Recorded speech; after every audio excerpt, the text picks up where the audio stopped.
to the table, which we're going to look at this morning. As a matter of fact, he's the one that talked about the passage in John. We're in chapter 19, by the way. We're going to be looking at verses 1 through 30. There's a passage in there that says Jesus is in the middle. There's this in between these two other men. And it just struck me about the importance, the value of him being in the middle of everything, not just in the middle of these two guys, but in life. And so we're going to look at that. We're going to look at every one of these passages this morning. I don't know why I'm getting emotional. I wasn't emotional a minute ago.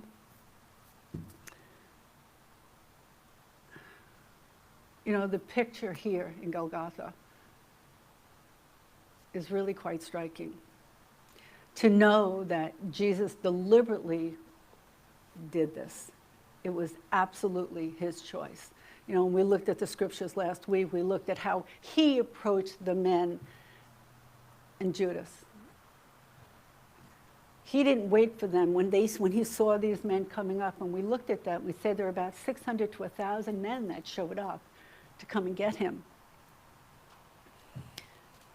But he was the one that approached them and says, "Who are you looking for?" Jesus didn't have to be at that spot, but because he knew what was going on. If you remember at the Last Supper, he actually released Judas, "Go do what you need to do." So he knew that Judas would bring these people to the place where they would meet and pray. So this is not something he wasn't aware of. And just the fact that he went and did this. And we're going to look at, I have a little clip from a doctor who is a trauma surgeon. And what he says about what Jesus did. We're going to look at that in a minute. But the impact, the choice, the deliberate action on Jesus's part, and the fact that God required that. There were so many other ways he could have died. I don't have the answer to that, but it certainly is a message, isn't it? It certainly is a message. It's got our attention. So everybody that hears about the cross or knows about the cross has to make a decision. Everybody. Every single human being. Every single human being.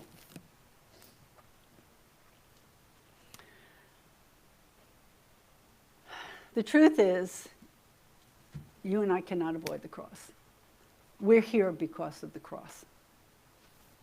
My life, your life, because I know you guys pretty well, your life is all about the cross. And what took place after. It wasn't just about Jesus going to the cross, but it was about his resurrection and what that means in your life and my life and how important that is.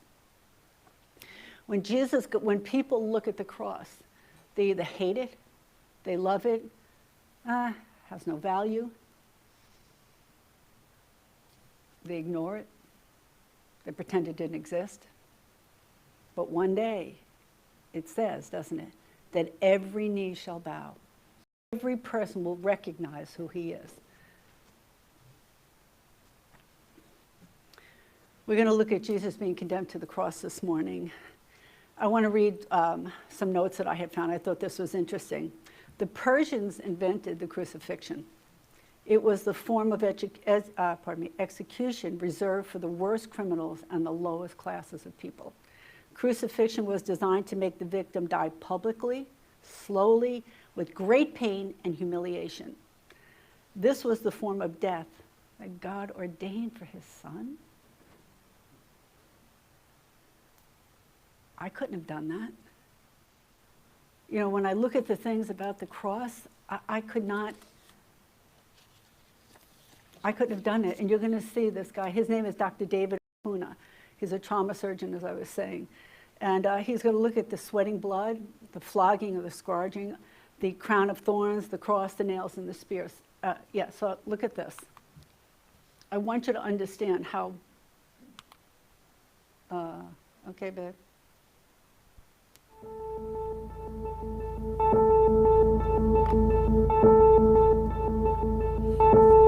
Yeah, I believe that Christ's suffering and the demonstration of the kind of physiologic stress that his human body was under is manifested in the Garden of Gethsemane, where it's described that he was sweating blood.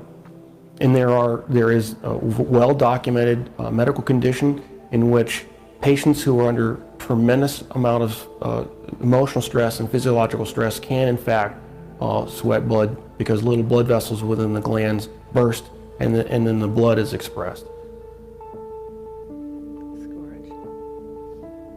The scourge involved the use of a short whip with pieces of typically metal, sometimes bone, sometimes pieces of porcelain wrapped in these leather straps, which is then utilized to come across typically the back, the shoulders, the legs of the victim. And the first few passes across a particular body part would tear through the skin, the fat, but eventually, once the outer layers were torn away, it would start getting in the muscle and the tendon. And of course, along the way, you're ripping through all the blood vessels that supply all those tissues. And so you're losing blood the whole time. The plant that was described actually had a very long thorn, not the little thorns that we would think from a rose bush. These were thorns that were typically 1.5 to 2 inches. And the scalp is one of the most vascular portions of our bodies. It had a huge blood supply up there. So then having those thorns shoved down into down onto the bony plate would have gone through all the scalp, which in and of itself would have created a huge amount of blood loss. I've seen people actually bleed to death from just a scalp injury. So it's not a small injury to have, who knows, dozens of these things shoved into your scalp. And so that would have caused more blood loss.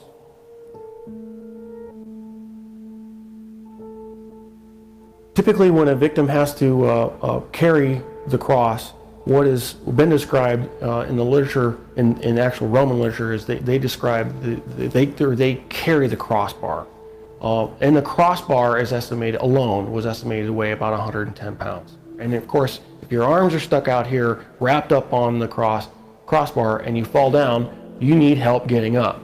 You just can't get up on your own, because there's no possible way without your arms to get up. So he would have needed help getting up. If he fell over, there's a good chance that he could have hit his chest, which then could account for the possibility of a cardiac injury.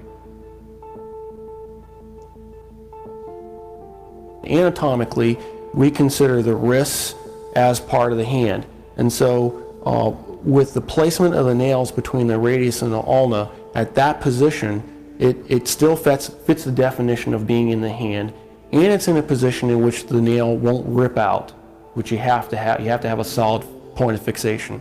Another interesting point about the placement of that is the median nerve goes right straight through that particular portion of the wrist, and so there would have been either destruction of the nerve or impingement of the nerve that would have created a tremendous amount of pain, so that every time you try to take a breath, it'd be agonizing. You'd be pushing down on spiked feet, which of course hurt, and then you'd be hanging on spiked arms. And so you alternate from excruciating pain to excruciating pain every time you take a breath. So even if he survives the actual crucifixion, he would have had to survive what I believe to be a lethal injury from the spear, just to find out whether he was alive or not. What's described is the loss of water and blood, and that would entail either either pleural effusion or pericardial effusion, and the blood would have come from either pulmonary artery, pulmonary vein, the aorta or vena cava, or the heart itself. None of those injuries, unless you're treated immediately by a trauma surgeon like myself, with all the advanced equipment that we have, would be survivable after even a few minutes. Christ, as the Son of God, could have survived anything. He chose to manifest himself as a human at that point in time and allowed himself to die. And being human at that point in time, he could not have survived this particular series of traumas. It's not possible. Christ as God could have survived anything they threw at him. But he chose to be Christ, the human, at that point in time, to die for our sins. And that given that self-limitation of remaining to be human, he died. He did not survive the event.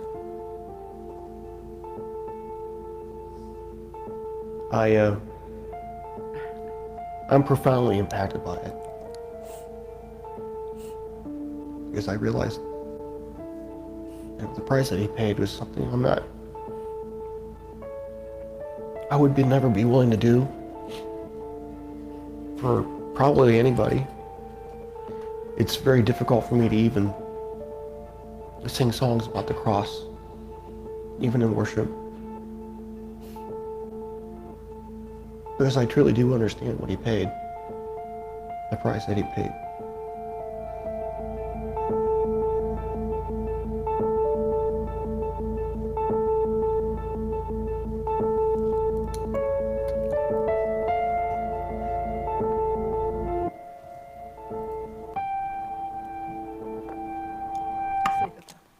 Leave it blank. It's amazing, huh?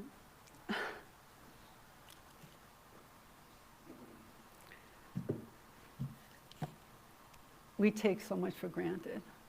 We really don't understand the gravity of what he paid for us.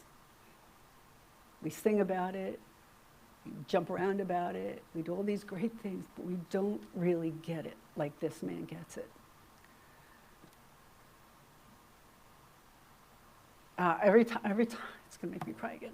Every time I watch this video, it just makes me, God, I don't know that, can you imagine being Mary, watching your son, your child,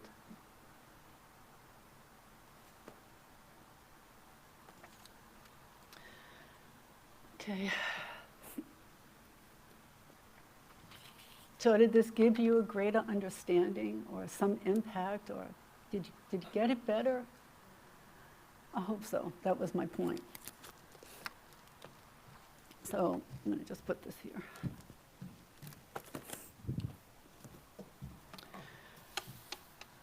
Okay, if you will turn to John 19. I'm going to go through each one of the verses. So I'm using the NIV. Lord, I do pray. Lord, I pray that we would just understand or have some reality of what it is that you went through and why it really makes a difference in our lives. And Lord, I want to pray for those that either walk away from the cross, deny the cross, hate the cross, hate you.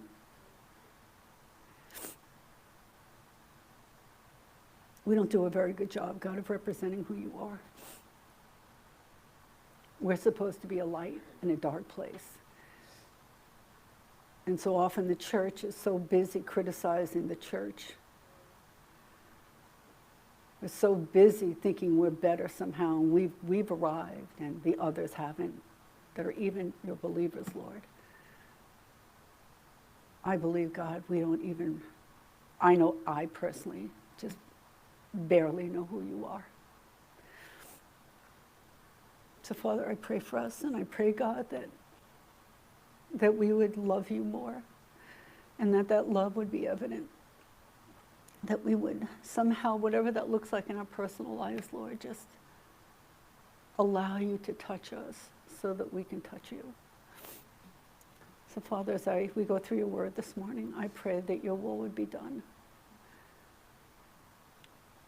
Father, I pray that the Holy Spirit would do his job this morning and bring revelation to areas that we don't know.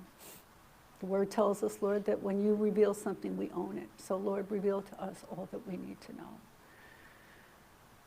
In Jesus' name I pray. It's interesting, there's this one guy that I like to listen to periodically. I listen to all these different people, and because people bring different perspectives, and this one guy, he just loves to pray, and he prays, and he prays, and he prays, and he prays, and he prays, and he prays, and he prays, and it's like, can you shut up and don't teach? And I'm thinking as I'm praying, I'm like, okay, Deb, shut up and let's teach. Anyway. Okay, we're going to look at verses 1 through 5. Then Pilate took Jesus and had him flogged, twisted together a crown of thorns and put it on his head. They clothed him in a purple robe and went up to him again and again, saying, "Hail, King of the Jews!" And they slapped him in the face. They didn't slap him, they literally punched him and beat him. Once more, Pilate came out and said to the Jews gathered there, "Look, I am bringing him out to you to let you know that I have found no basis for a charge against him." When Jesus came out wearing the crown of thorns and a purple robe, Pilate said to them, "Here is the man." So even before this, we know Pilate had already said that he found no fault in him, but yet he had him flogged. He commanded this severe, brutal punishment for an innocent man. As we just heard, this punishment literally tore into his body. It wasn't a surface injury, it was right down to the bone. This punishment literally tore a man's back into strips. What they would do is when you see Jesus over that thing, it's because they would tighten up their back so that they could they could hit it better and get more out of it. It says that few people remain conscious after they experience that, and many die. And others, they say, have actually gone crazy because of the severe beating. Everything about this incident is intended to humiliate Jesus, everything. The Jewish rulers had already mocked Jesus as the Messiah. Now it was the Romans' turn. The crown of thorns, we know that kings wear crowns, but not crowns of torture. The purple robe, eyes were so expensive at that time that only the kings, the royalty, had that color robe. But it was meant as an irony. It was meant as a mockery. When he said, "Hail the King of the Jews," to humiliate Jesus, it wasn't just to humiliate the Jesus, but it was also to humiliate them. To say, "This is what you think is the king? This is what you're worried about? That man, you're worried about him?" In Matthew, it says that they actually handed him, let me read this to you. This is Matthew 27, 28 through 31.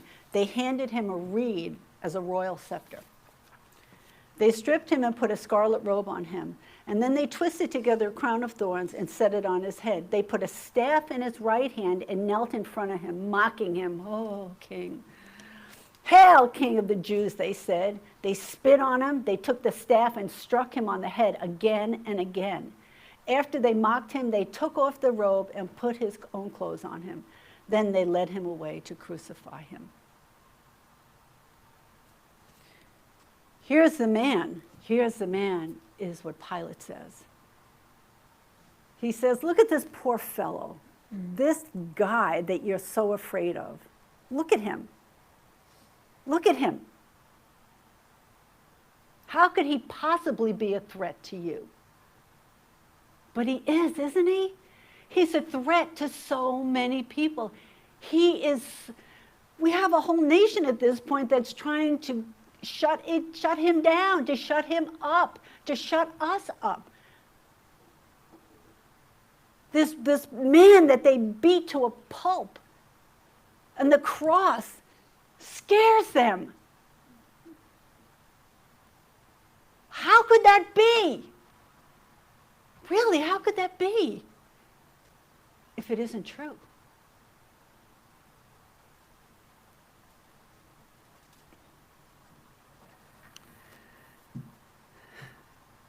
The message is, listen, you think that he can be your king or king of Rome? Did you guys lose your mind? Verse 6. As soon as the chief priests and their officials saw him, they shouted, "Crucify, crucify!" But Pilate answered, "You take him. As for me, I have no basis for a charge against him." Didn't stop him though, did it? The Jewish leaders insisted, excuse me, wait a second. The Jewish leaders insisted, we have a law, and according to that law, he must die because he claimed to be the Son of God. When Pilate heard this, he was even more afraid, and he went back inside the palace where he did come from. Where did he come from? He says to Jesus, where do you come from? He asked Jesus. But Jesus gave him no answer. Do you refuse to speak to me? Pilate said. Don't you realize that I have the power either to free you or to crucify you? I love Jesus' response. You have no power over me if you were not given it to you from above. Therefore, the one who handed me over to you is guilty of a greater sin. Is that Judas? Is it the Jewish people? Yes. So it tells us that he is even more afraid. It says in Matthew 27:19, while Pilate was sitting on the judge's seat, his wife sent him this message. This is a message to Pilate. Don't have anything to do with that innocent man, for I have suffered a great deal today in a dream because of him. And then when Pilate says to him, do you refuse to speak to me? It says in Isaiah 53:7, and as a sheep before his shearer is silent, so he will not open his mouth. We see over and over and over and over and over again how Jesus fulfilled the prophecies in the Old Testament. Verse 12. From now on, Pilate tried to set Jesus free, but the Jewish leaders kept shouting. The word shouting here literally means that they were screaming at the top of their lungs. Screaming, if you let this man go, you are no friend of Caesar's. Anyone who claims to be a king opposes Caesar.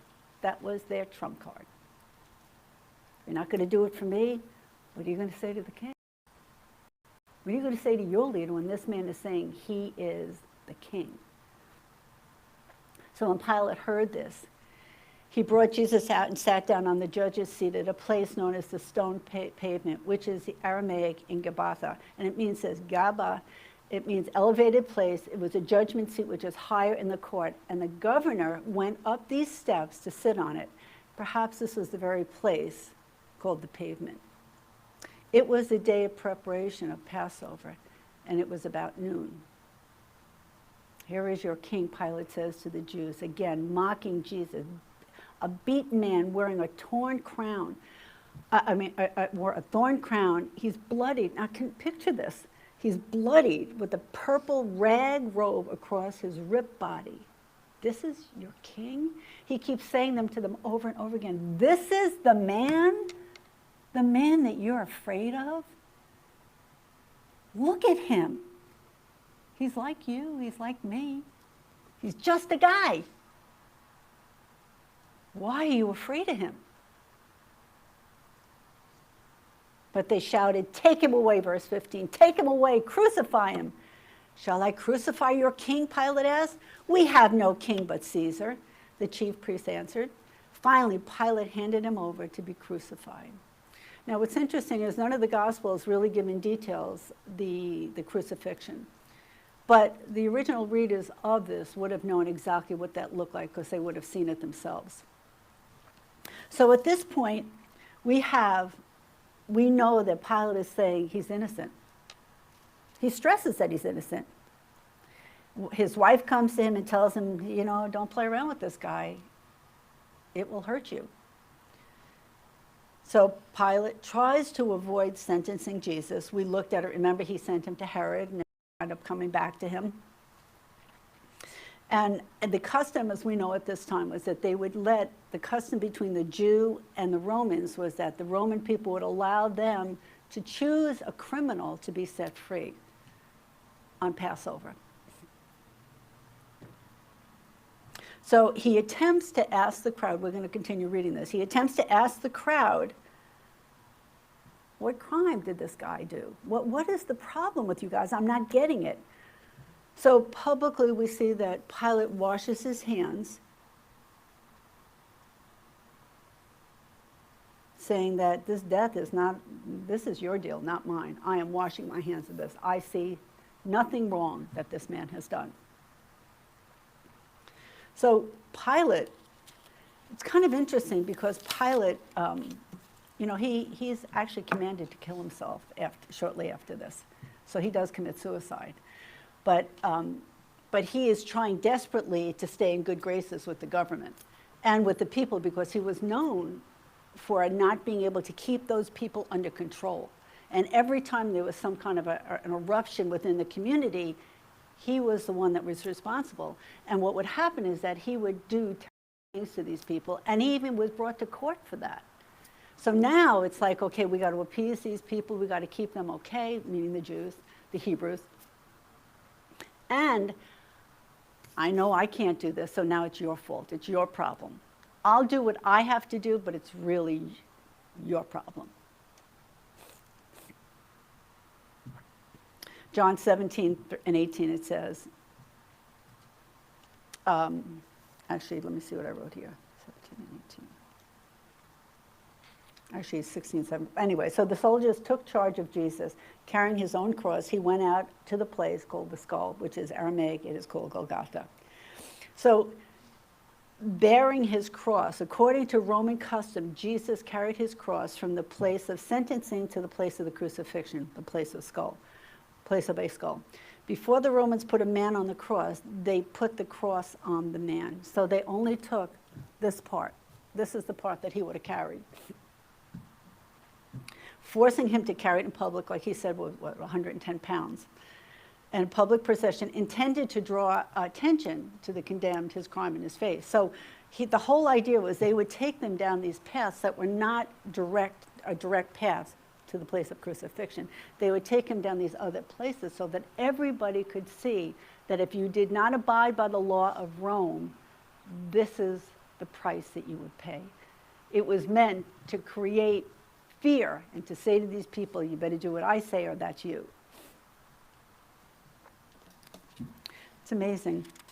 You know, aren't we seeing how fear right now is leading the world?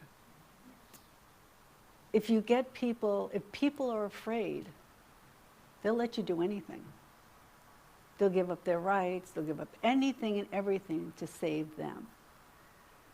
That's the deception. It's no different today than it was back then.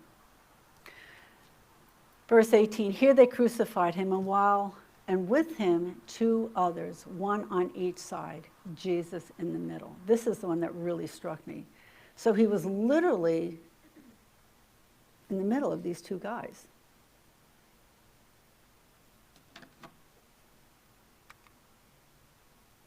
Oh, cool. Maybe the battery's not good. What, babe? Yeah, I read it. It's on. There you go. Jesus in the middle. Wow, you can't really see that, huh? So I'm going to look at each one of these.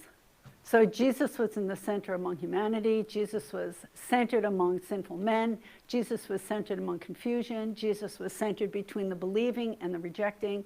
Jesus was centered between saved and perishing. Jesus was centered between God and man.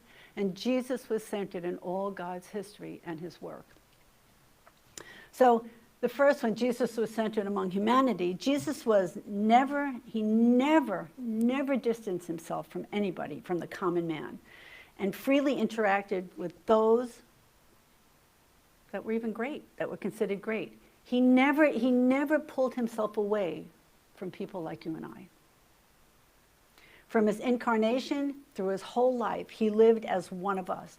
Jesus died among men and women, Jews and Gentiles, rich and poor, high class and no class, the educated, the uneducated, the religious and the secular, the guilty and the innocent, the weepers and the mockers, those deeply moved and those indifferent, those who hated him and those that loved him. He stayed right in the center, and he's still in the center today. So Jesus was centered among sinful men. His enemies thought that this would make his suffering worse. They thought it would bother him more to see the low company that he died with. No. In his death, the righteously religious mocked him, and his disciples forsook him. Only John was there. Yet Jesus was centered among the sinners to the very end. Doesn't that say something to you? He was also centered among people that were confused. Matthew 27, 46 through 49 says that when Jesus cried out in agony to his Father, the people around understand, and some even thought it was amusing. He was centered between the believing and the rejecting. Matthew 27:44 told us that both robbers mocked him, and verse 23 in Luke 39 through 41 tells us that tells us of a change in one of the criminals. Listen to this, the last human voice testifying to Jesus was a criminal converted right before his death. The disciples were gone, all Jesus healed, all those people that he taught were nowhere to be found. The religious leaders mocked him and spit upon him, and even the faithful women were silenced by their grief. Yet there was only one lone human voice that told the truth about Jesus when the others were silent. That's pretty impactful, don't you think? So he was centered between the saved and the perishing. The thief on the cross was the last companion of Jesus on this earth before his death. And Jesus brought him to salvation, not with a sermon, but with every sermon he had that he had already preached. Every righteous deed that he had done before.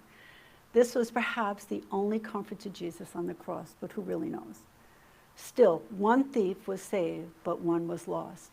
And Jesus was in the center between the two of them. The path between one side and the other. You and I have to go through the same thing. We make up our minds. He was centered between God and man. Jesus on the cross took all the punishment our sin deserved. At the cross was both the priest and the offering. Jesus was centered in God's history and his work. We do not look at Jesus with pity. I mean, he was in the center of everything. We don't need to feel sorry for him because he did what he knew to do. He was actually, think about this, he was a winner on that cross. See, Satan thought he could silence him. Had he realized what he was doing, he probably wouldn't have had him crucified because it was to his demise. That cross, that death on the cross, bearing all of our stuff, was his greatest victory. And ours. Verse 19 says, Pilate had a notice prepared and fashioned to the cross. It read, Jesus of Nazareth, the King of the Jews. Many of the Jews read this sign, for the place where Jesus was crucified was near the city, and the sign was written, listen to this, in Aramaic, Latin, and in Greek. The chief priests of the Jews protested to Pilate, do not write the King of the Jews, but that this man claimed to be the King of the Jews. And Pilate answered, what I have written, I have written. So it's kind of interesting. His name identified him. And it identified him where they found him. So when they accused him, when Jesus said, who are you looking for? And he said, Jesus, they said, Jesus of Nazareth. So what he was being identified with at that point was Gethsemane. He was realizing when they said to him, this is who you are, it was not a nice thing they were calling him, by the way. What good can come from that place?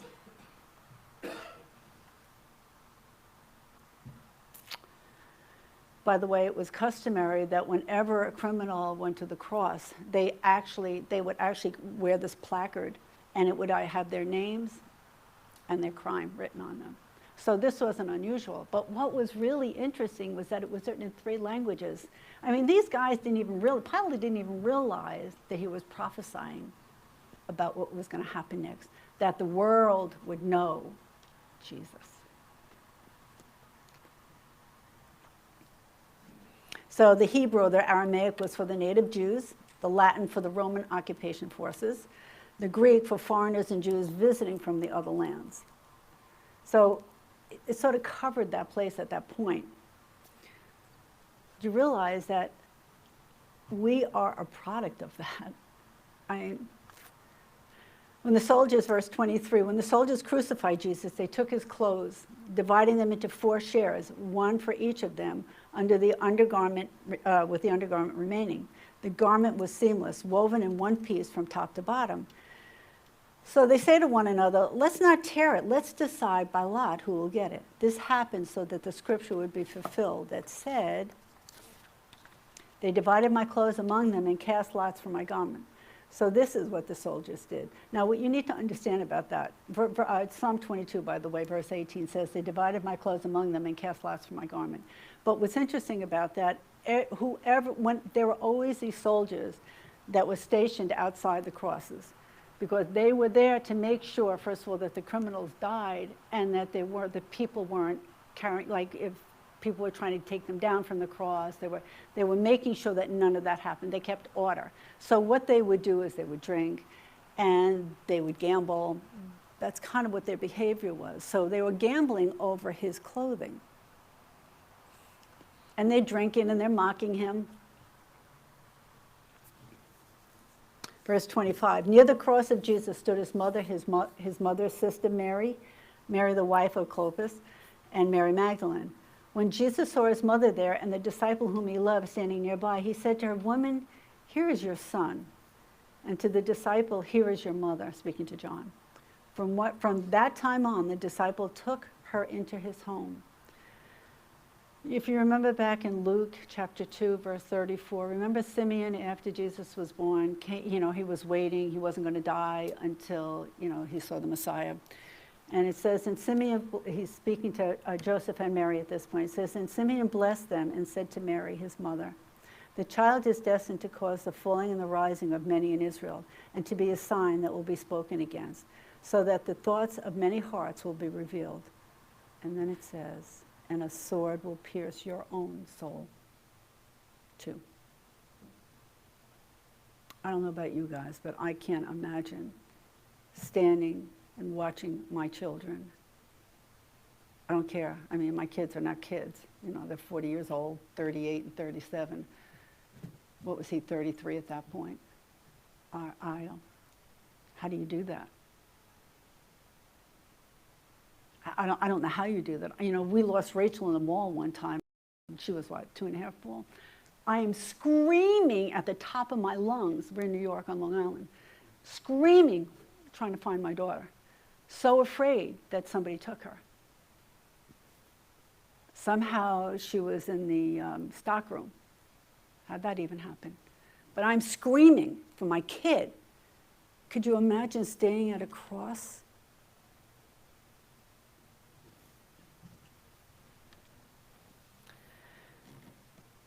And I find it very interesting that here Jesus is on the cross and he's concerned about his mother. I mean, we live in a culture right now that parents are kind of poo-pooed. Who cares about your parents? This man was dying and he cared for his mother.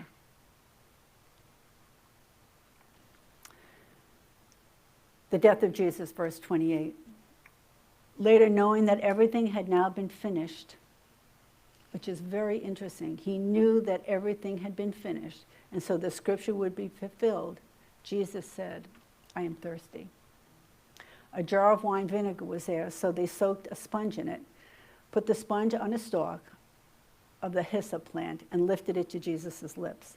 When he had received the drink, Jesus said, it is finished. With this, he bowed. By the way, that word means he rested. It's not from exhaustion. He had completed his work, and it was like just going to sleep. That's what that bowed means. His head, and gave up his spirit. So in Mark, he was offered, remember, he was also offered something, but he didn't take that because it had a product in it that would numb the pain, and he wouldn't accept that. So by the time he took this, he took it, think about this, just enough time, he took a little bit so that he could wet his whistle, basically, so that he can now say, it is finished. You guys are up here singing, you're drinking away because you're thirsty, because your mouth gets dry. Hyssop is really important because hyssop was the brush, the thing that they used when they put the blood on the lintel and then on the sides. And it was also used for Mosaic law, in the Mosaic law, and it was used for cleansing. So it wasn't for purification, but it was for cleansing. So think about this. This is a pretty good picture. Here's Jesus. There, you know, this whole cleansing is now taking place. It was finished.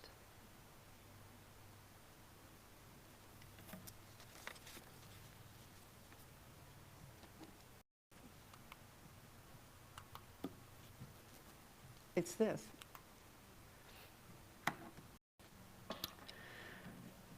So a single word changes everything. You're in a court of law. Guilty. Not guilty.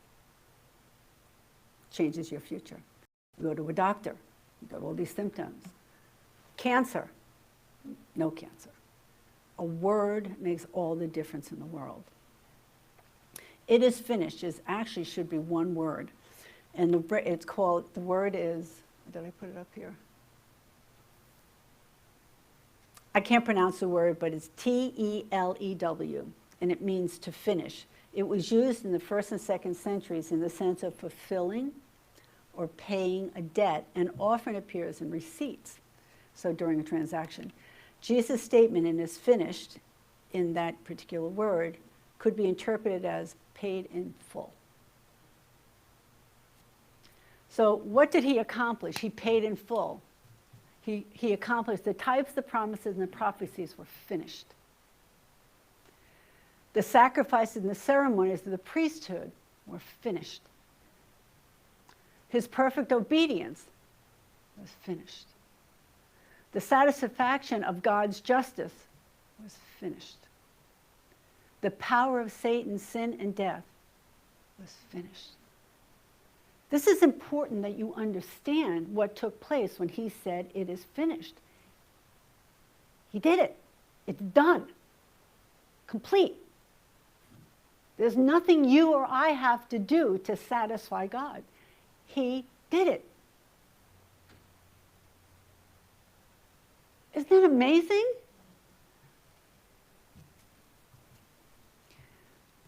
You need to take a picture of that. You need to have that because you need to look at it when you're feeling like garbage and you're feeling like you're not doing a good job, or it's like, oh my God, I keep screwing up. Jesus says it is finished. It is finished. It is finished.